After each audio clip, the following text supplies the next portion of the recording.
to other dinosaurs but modern day animals. That long tail and neck and head are very crocodile-like, and then that fin is very shark-like. Except the Spinosaurus's fin starts at the top of his head and goes all the way down to his tail. So he's, like I said, some of the features have been modified.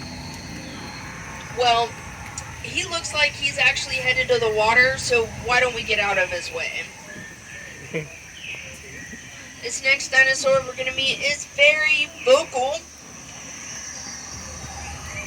Sorry, thought I had to sneeze. Do not worry, though, we are not on her menu. This is the Quetzalcoatlus.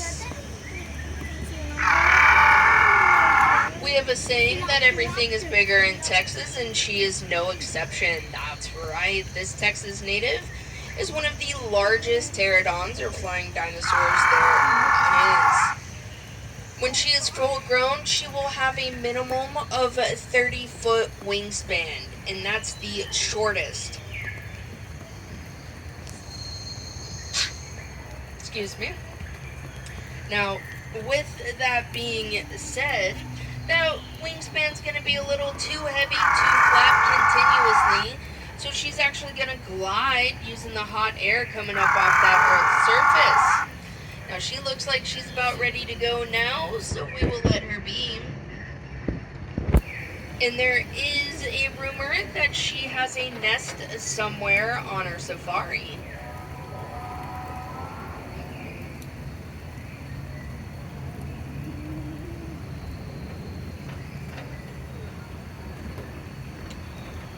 Now, one of my newer favorite dinosaurs, the crocodile mimic, or Suchomimus, is a semi-aquatic cousin of the Spinosaurus. Now, I say semi-aquatic because he stays closer to the more shallower parts. He still has that long neck and tail, and he does have a fin, but that fin is not as fancy. It does go a little more into his back, making it look a little more natural, and it does not go all the way down his body. It kind of stops right before his neck ends and a little after his tail. He's also a pescatarian, meaning he only eats fish, but I still don't want to be here once he's done with that one.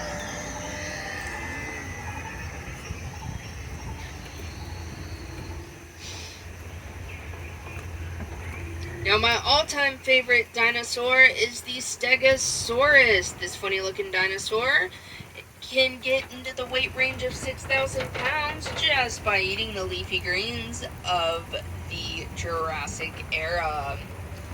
And this Stegosaurus family is being stalked by an Allosaurus, a smaller T-Rex-like dinosaur with a mouthful of 70 razor-sharp teeth that can get about 4 inches. Well, he is still dinosaurally mistaken by messing with the Stegosaurus because they are known for all of that protection. They have those nice bony plates. So sorry, excuse me again. Along their back and neck. But they also have that powerful tail that has those 4 deadly spikes on it. So there is no Stegosaurus burger in this Allosaurus' future.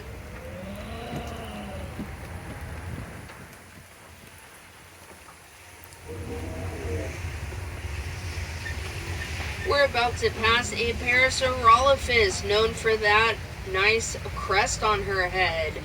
Well, in that crest is actually an echo chamber, and they use these to communicate with each other.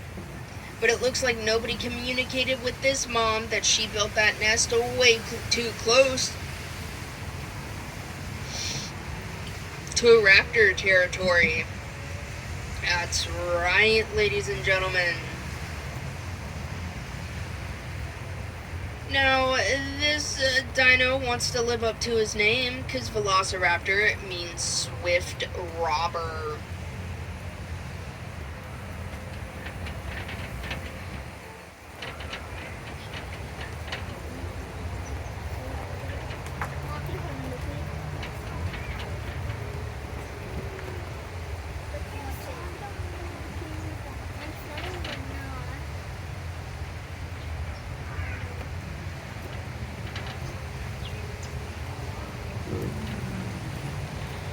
Well, this is usually where we start to head back, but it looks like there is some juvenile Brachiosauruses in our way. Now I say juvenile because full grown they will be about 8 stories tall. A lot of that height is in their neck, which makes people believe they are related to the giraffe, but they are actually related to modern day pachyderms such as the elephant. If you look at those feet and legs, you can definitely tell.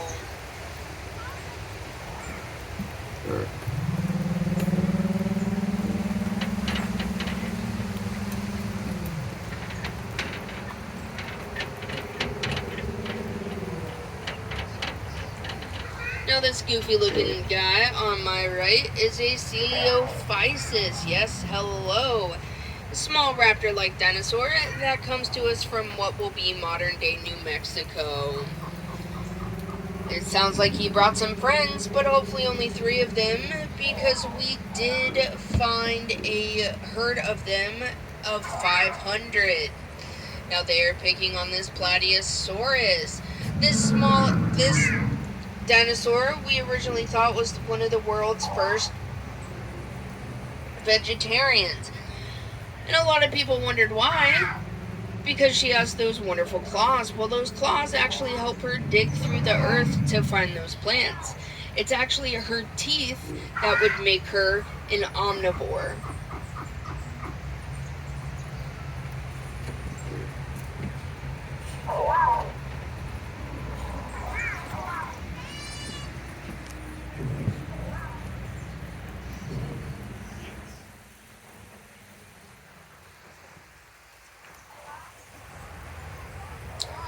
Now this next dinosaur is the Edmontonia, a smaller subspecies of the Ankylosaurus. He looks a lot like our state reptile here, the horned lizard or horny toad. Besides being smaller than the Ankylosaurus, he also has those nice shoulder pads, but lacks that clubbed tail.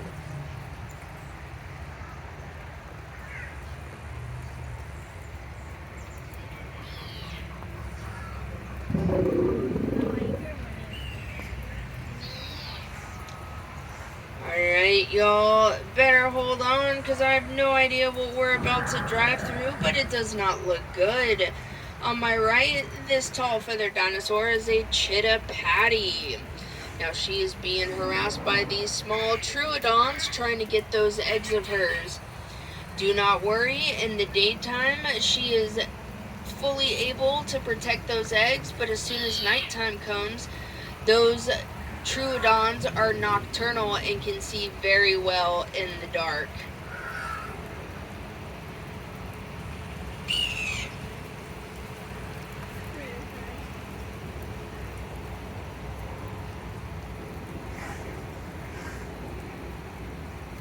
Now blink and you will miss them. We have some compies. Now, the compies that we see right here are a little bit bigger than most of the others. They still pack a bite though. If there is more than a group of 15 or 20, then we'd really be in some danger. My favorite dino documentary is Jurassic Park. In this documentary, there is a dinosaur that is portrayed as being able to spit a black acid-like substance. This dinosaur is the Dilophosaurus, and unfortunately, we do not have any data to back up that they actually could spit. Now, they could have had a gland somewhere that would have made an acidic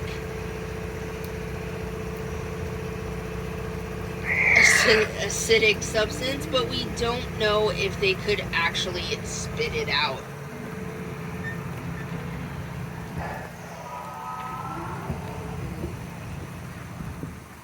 Looks like our Suchomimus friend was able to find another fish.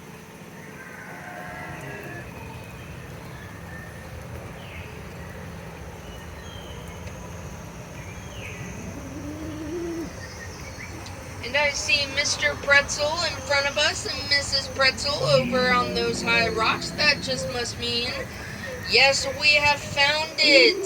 The Quetzalcoatlus nest. 1, 2, 3, 4, 5 eggs, and then some smaller ones for a late lunch.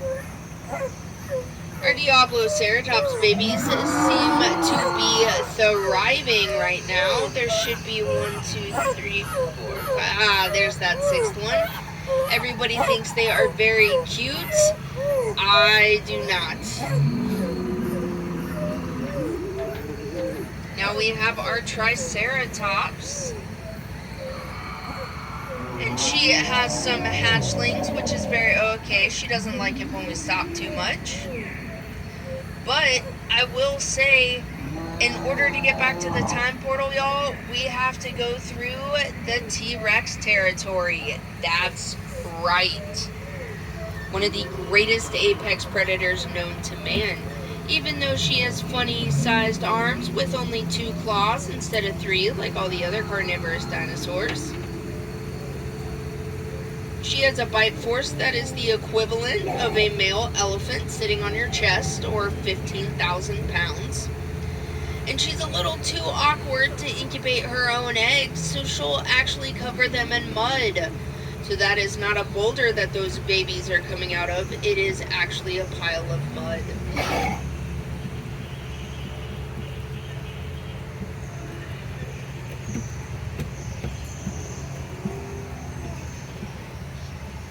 Now it looks like we are passing a Deinonychus who seems to be honed in on something. And it looks like it could be that family of Amargosauruses. And it looks like there's another Deinonychus waiting as well.